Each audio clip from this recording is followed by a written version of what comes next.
Seguimos con la lección cuarta de este tema quinto sobre la metafísica. Y decíamos que la ilustración lleva a sus máximas consecuencias algo que ya había elaborado el protestantismo, que es el padre de la ilustración, y que a su vez hay que encontrar las raíces en movimientos dualistas que hemos mencionado en la lección anterior. ¿Y qué supone esta ruptura entre fe y razón?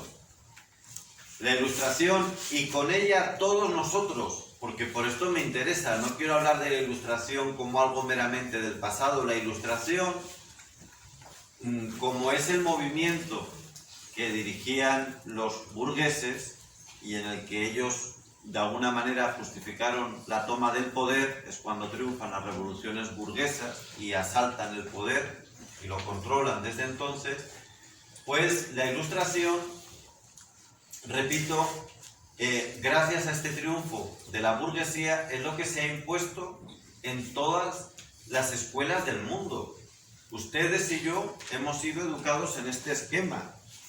O sea, que nadie diga, ay no, yo no soy ilustrado, o ni siquiera sé lo que es la ilustración. Bueno, no sabrán lo que es la ilustración, como no sabemos pues muchas de las corrientes que hoy dominan en el mundo. Pero eso está ahí. Lo sepas, no lo sepas, todas las escuelas desde el siglo XIX se hicieron con el modelo ilustrado, todas. Todos los pensum, todos los planes de estudio siguen el modelo ilustrado, todos, desde preescolar hasta los doctorados, todo, absolutamente todo. Y uno de los dogmas de esta educación ilustrada es esta radical separación entre fe y razón. Lo vemos, por ejemplo, en nuestras escuelas, ¿no? En nuestros preescolares, repito, hasta la universidad. ¿Qué es la religión en los colegios de todo el mundo? Insisto, esto es un dogma que se ha aceptado universalmente, que los propios católicos lo hemos aceptado de una manera que uno dice, bueno, pero ¿por qué? ¿Qué ha pasado? Es verdad que la Iglesia se resistió más, pero es verdad que este es uno de nuestros grandes errores, que al final sí que lo hemos aceptado. Y estamos educando a los niños, a los jóvenes, en este dualismo radical. Pero yo les pregunto, para que ustedes lo vean de una manera más evidente, ¿cómo se estudia la religión en nuestros colegios? Como una materia, me dicen por aquí, en algunos ni se estudia y en los que se estudia se da como una materia junto con las demás, que es normalmente opcional, que los padres tienen que pedir. ¿Y esto qué significa? Probablemente alguno dirá, pues normal, ¿no? Pues, ¿qué quieren? ¿Imponernos la religión a todos? Pues no sé si hay que imponerla, pero desde luego, desde el punto de vista filosófico, lo que tú no puedes es presentar una materia en una escuela si no tiene una base racional. Entonces, una de dos. O sacamos la religión de todas las escuelas porque no es racional, que es lo que proponen los ateos serios, y en este sentido son serios, porque si no es racional no se puede dar en una escuela. Digo yo, ¿no? Si no es verdad y no tiene evidencias de ningún tipo para ser verdad, sáquense todas las religiones. Ahora bien, si es racional, e incluso, como vamos a ir viendo, es lo más racional de todo, lo que está en la base de toda la verdad, no se puede dar como una materia opcional al lado de las demás. Se tiene que dar como el eje de toda la educación, porque la verdad o es o no es, pero no es opcionable. Eso es como explicar, bueno, el que quiera entender la geografía tal cual es, que la estudie, pero el que prefiera decir que el norte está en el oeste, también hay esa, y el que quiera cambiar el sur arriba, también, y el que quiera decir que África es Norteamérica, también vale. Oiga usted, ¿es verdad o no es verdad? Sí, esta es la verdad, y está obligado que se estudie eso. Ah, en geografía sí, ¿verdad?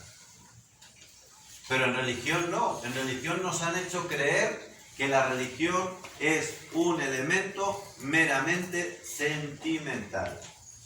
Este es el triunfo principal de la Ilustración. Porque como nos han dicho, miren, ¿qué es la razón? La razón es solo aquello que se puede demostrar. Y se puede demostrar con experimentos, con números, con reglas. Y eso es lo razonable. Lo que no se pueda demostrar no es razonable. ¿La religión se puede demostrar a través de un experimento? Pregunto. ¿Se puede demostrar en un laboratorio la religión? No. Entonces, ¿qué dice el hombre ilustrado? Como eso no se puede demostrar, es meramente algo propio del sentimiento. Si tú te sientes bien con eso, pues lo respetamos. Mientras no te metas con nadie y mientras tú con eso no quieras imponérselo a nadie, piensa lo que quieras, siente lo que quieras, te lo respetamos. Yo estoy seguro que la mayoría está diciendo pues, que eso es lo correcto, ¿no? La religión es un sentimiento que hay que respetar y que cada quien sienta lo que quiera. Es que somos hijos de la Ilustración. Pero la religión no es solo un sentimiento, tiene una parte que no es ni siquiera la más importante. No es ni siquiera de las más importantes. La religión es una experiencia integral, que integra también la razón y que te ayuda además a entender lo más racional de la realidad. Es decir, a entender la realidad de manera racional. Y por lo tanto, si esto es así, si la religión, si la fe nos ayuda a entender la esencia de la realidad, y sin la fe no entenderíamos la esencia de la realidad, pregunto yo, ¿no tendría que estar como eje de toda la educación? O una de dos, o la sacamos de una vez y la perseguimos, y en ese sentido tienen razón los ateos militantes que quieren destruir la religión. Ellos son lógicos, bueno, razón no tienen, perdón, tienen lógica, es distinto. Ya expliqué que la lógica es un pensamiento coherente, bien elaborado, pero no significa que sea la verdad. Entonces, el ateo militante no tiene razón, pero tiene lógica. Es decir, el ateo militante dice, mire, todo lo que tiene que ver con la fe es falso. Por lo tanto, no se puede dar ni como opcional en las escuelas. Porque tú estás dando la posibilidad de que los niños aprendan mitos. Quítese, no solo quítese, vamos a ridiculizarlo. Tenemos que explicar en historia, en filosofía, que eso es malo, que eso oprime, que eso es lo que nos tiene así a los pobres. Hay que quitarlo y combatirlo. Los ateos militantes son lógicos, son coherentes, desde un principio equivocado.